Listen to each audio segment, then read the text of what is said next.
com esses irmãos, mas na despedida, então houve muita comoção e ficaram abraçando os anciãos da igreja, beijando o apóstolo Paulo, já antecipando a saudade que viria. Nós temos, meus irmãos, também o pai do filho pródigo, um beijo muito conhecido de perdão. Todos conhecem muito bem essa passagem.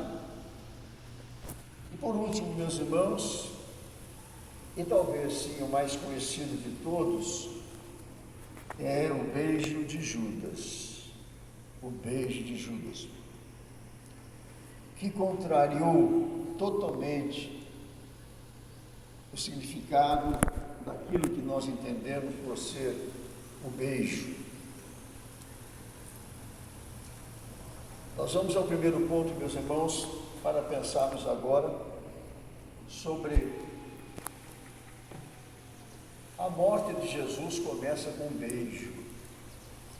A morte de Jesus começa com um beijo, ou seja, a partir de um beijo.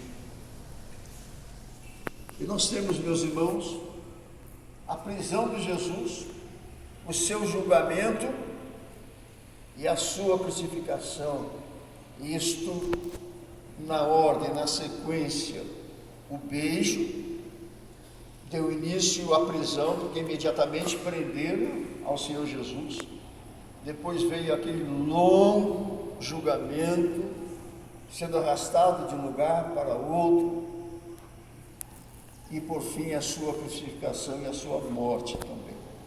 Tudo começou a partir de um beijo de um dos seus discípulos, chamado por Jesus de amigo.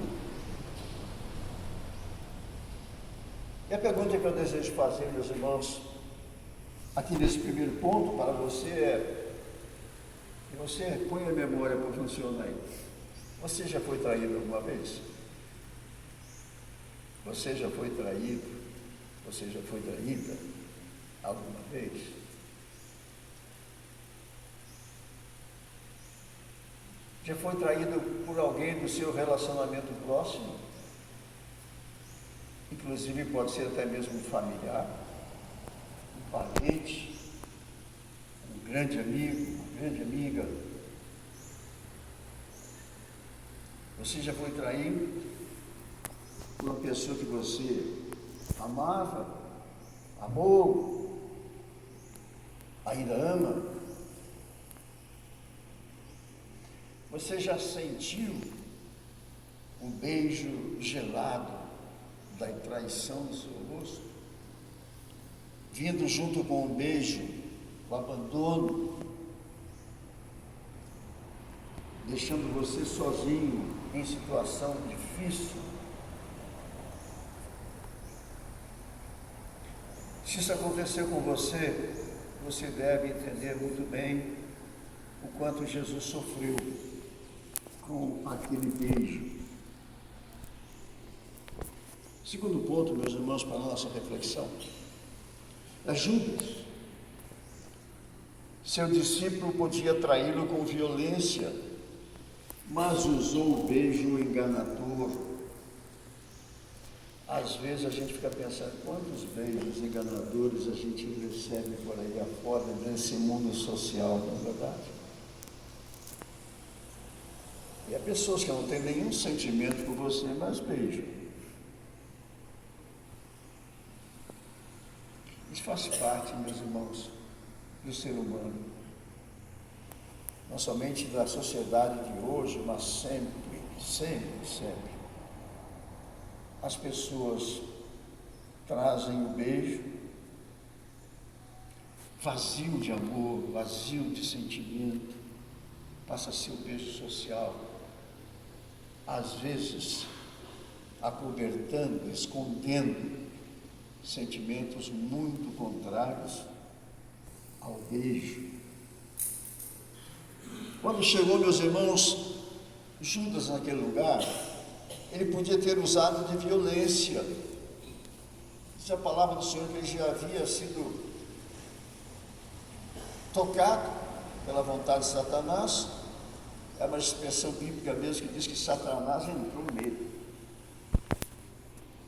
Então, Satanás é violência, mas Satanás também sabe esconder muitas vezes sentimentos e não permite que eles sejam aflorados. Então ele podia tão somente apontar o dedo para Jesus, dizer alguns impropérios, mas ele preferiu ir até onde estava Jesus e beijá-lo.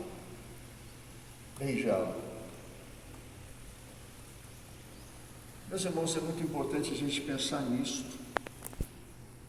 Beijo só deve ser dado com afeto, amor, bem-querer. Bem-querer é uma palavra gaúcha, né? Bem-querer. Amizade. Não uma palavra gaúcha, mas expressão do Rio Grande do Sul. Amizade. Ou com respeito, ou com honra, ou com reconhecimento. Aqui no beijo de Judas não havia nada disso. Não havia amor, reconhecimento, gratidão, não havia nada. O beijo na família é a coisa mais linda que tem. Os pais beijando os filhos beijando os pais. Já fiz referência aqui, meus irmãos, de que o adolescente, né, não gosta que os pais que o beijaram durante a breve trajetória de vida de um adolescente, né? Quando ele chega na escola, não é? A sociedade é tão vil que zomba de um pai ou de um filho adolescente que beija o seu pai ou a sua mãe quando vão buscá-los na escola. É uma coisa muito diabólica, né? Muito diabólica. Parece que o grupo lá do mundo se une para ir contra um gesto tão lindo que é o beijo. Beijo puro, beijo acolhedor, o beijo cheio de esperança para a vida do filho. E os filhos começam a se esquivar, né? Ah, pai, não me beija que vai buscar na escola. Ah, mãe, não me beija. Os meus colegas vão rir da minha cara, etc., vão zombar de mim. Mas não esqueça de beijar seus filhos sempre, sempre. Seja filho, seja filha, você vai beijar sempre. Ele vai casar, você vai beijá-lo. Ela vai casar, você vai beijá-lo. Beijo. Beijo de honra, né? Beijo de amizade, de amor. No matrimônio, meus irmãos, o beijo é o que sela o amor dos noivos e também sela uma vida de relacionamento daquele casal que era noivos e agora passam a ser casados. Mas o beijo, meus irmãos, que trai é beijo princípio da dor, é beijo princípio da tristeza, o beijo que traz consequências danosas. E Judas, com seus lábios gelados, ele beijou o rosto quente de Jesus, que era seu amigo. Meus irmãos, essa traição de Judas, através de um beijo, foi tão vil e continua sendo ainda a marca de um beijo vil que marcou até a história da própria igreja, porque nós vamos ler o trecho depois do momento da ceia.